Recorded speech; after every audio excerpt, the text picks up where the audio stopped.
बहुत समय पहले की बात है। हिमालय की गोद में बसा एक राज्य था, सुवर्णपुर। चारों ओर ऊंचे ऊंचे पर्वत, हरे भरे वन और झरनों की मधुर कलकल ध्वनि से यह राज्य किसी स्वर्ग से कम न था।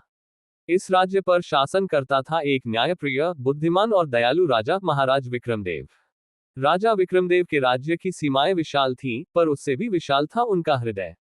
उनके दरबार में 50 से अधिक मंत्री, ज्ञानी, कवि, योद्धा और सलाहकार थे।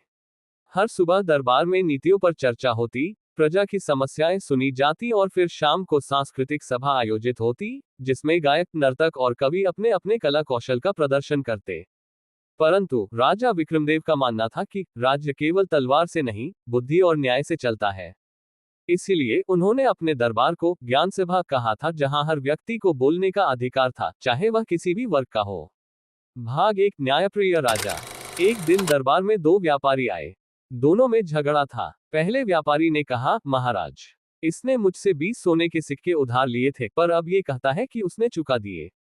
दूसरा बोला, महाराज, मैंने कर्ज चुका दिया था, पर यह झूठ बोल रहा है। राजा कुछ देर शांत बैठे रहे, फिर बोले, दोनों कल इसी समय दरबार में आना, पर वह जगह दिखाना जहां तुमने पैसे लौटाए थे।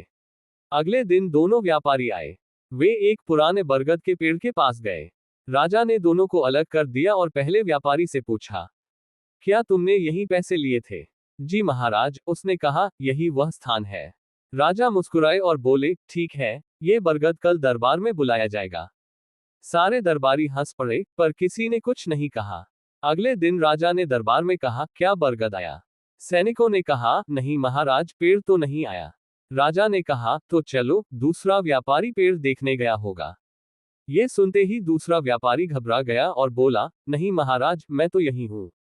राजा ने मुस्कुराकर कहा, तो तू झूठ बोल रहा है, क्योंकि जब तूने पैसे लौटाए ही नहीं, तो तूने ये सोचा कि अब पेड़ का क्या काम। पर जिसने पैसे उधार दिए, उसके मन में तो पेड़ की याद है।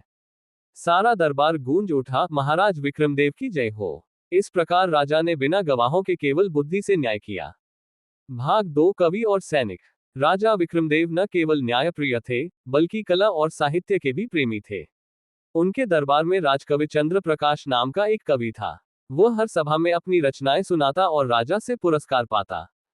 परंतु कुछ दरबारी उससे ईर्ष्या करते थे, विशेष रूप से सेनापति वीरसेन। वीरसेन मानता था कि राज्य की रक्षा तलवार करती है, कविता नहीं। एक दिन उसने राजा से कहा, महाराज, कवि की कविताएं तो केवल कानों को सुख देती हैं, पर हमारी तलवारें आपकी रक्षा करती हैं। क्या हम अधिक योग्य नहीं? राजा मुस्कुराए, वीरसेन, तलवार और कविता दोनों ही आवश्यक है। तलवार शरीर की रक्षा करती है और कविता आत्मा की। पर वीरसेन संतुष्ट नहीं हुआ। राजा ने कहा, ठीक है, मैं तुम्हें और कवि दोनों को एक कार्य दूंगा। जो सफल होगा वही श्रेष्ठ सिद्ध होगा। कार्य की चुनौती। अगले दिन राजा ने घोषणा की, राज्य के उत्तरी छोर पर एक गांव है जहां लोग निराश हैं। वे मेहनत नहीं करते, एक दूसरे से झगड़ते रहते हैं। वीरसेन उन्हें अनुशासन सिखाएगा और कवि उन्हें प्रेरणा देगा। जो गांव को बदल देगा वही विजेता होगा। दोनों चल पड़े। वीरसेन ने गांव वालों को दंड दिए, आदेश दिए, नियम बनाए। पर लोग डर गए। वे काम तो करते, पर मन से नहीं। दूसरी ओर कवि चंद्रप्रकाश ने गांव के बच्चों को कहानी सुनाई। सूरज रोज उगता है, क्योंकि उसे विश्वास है कि रोशनी फैलाने से अंधेरा हारता है। उसने गीत गाए, गांव वालों को एकता का संदेश दिया, उनके दुख सुने और उनकी भावनाएं समझी। धीरे धीरे गांव बदल गया। लोग मुस्कुराने लगे, खेतों में काम बढ़ा और झगड़े खत्म हुए। राजा जब निरीक्षण करने पहुंचे, तो उन्होंने देखा कि जहां वीरसेन के गांव में सन्नाटा था, वहीं कवि के गांव में उत्सव सा माहौल था। राजा बोले, वीरसेन, तुमने डर पैदा किया, पर चंद्रप्रकाश ने विश्वास जगाया। डर से शासन चलता है, पर विश्वास से राज्य फलता फूलता है। वीरसेन ने सिर झुका दिया। भाग 3, दरबार की परीक्षा। एक दिन राजा ने घोषणा की, कल दरबार में एक बुद्धि परीक्षा होगी। जो सबसे चतुर उत्तर देगा, उसे राजगुरु की उपाधि दी जाएगी। अगले दिन दरबार सजा। राजा ने 3 प्रश्न रखे। दुनिया की सबसे बड़ी चीज क्या है? सबसे तेज क्या है? सबसे कठिन काम क्या है?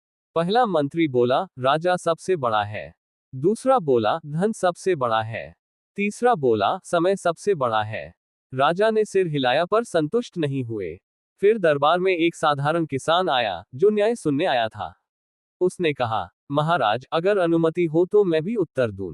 राजा मुस्कुराए, बोलो। किसान बोला, दुनिया की सबसे बड़ी चीज है सत्य, क्योंकि सत्य के सामने राजा भी झुकता है। सबसे तेज है मन, क्योंकि यह एक पल में कहीं भी जा सकता है। और सबसे कठिन काम है स्वयं को जीतना, क्योंकि यह लड़ाई भीतर की होती है। सारा दरबार मौन हो गया। राजा उठे, किसान के पास गए और बोले, आज से तुम हमारे राजगुरु हो। भाग 4 दरबार में एक रहस्य। राजा विक्रमदेव के दरबार में सब कुछ शांत चल रहा था, पर धीरे धीरे राज्य में चोरी की घटनाएं बढ़ने लगी। हर रात खजाने से सोने के सिक्के गायब हो जाते। राजा ने सख्त पहरे बढ़ाए, पर चोर पकड़ में नहीं आया। एक रात राजा ने स्वयं भेष बदलकर खजाने के कक्ष की रखवाली की।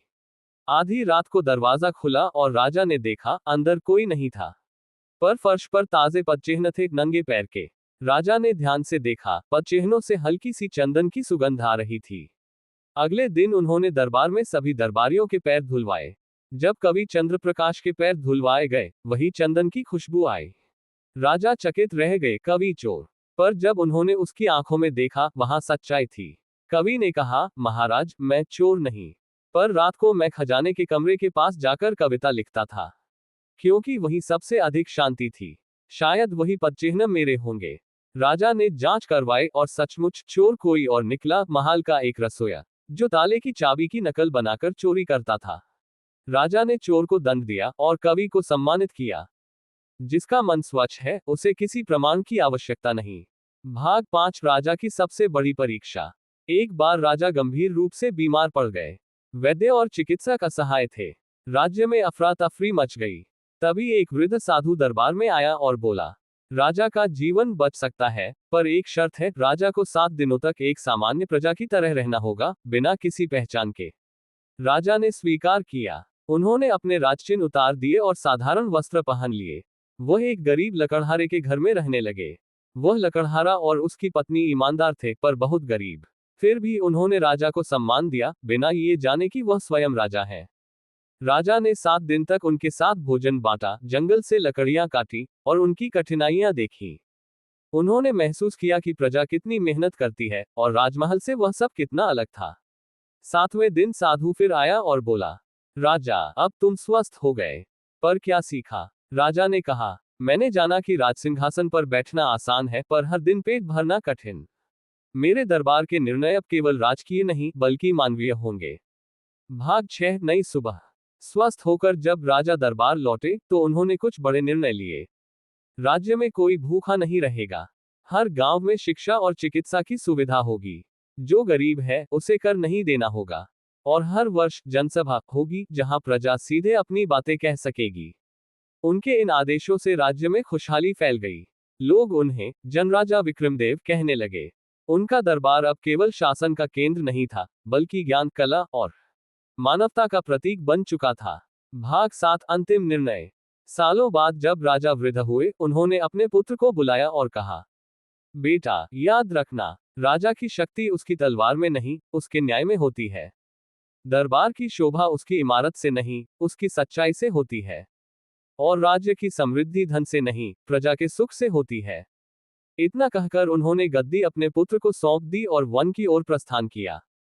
वहां उन्होंने अपने जीवन के अंतिम दिन ध्यान और शांति में बिताए।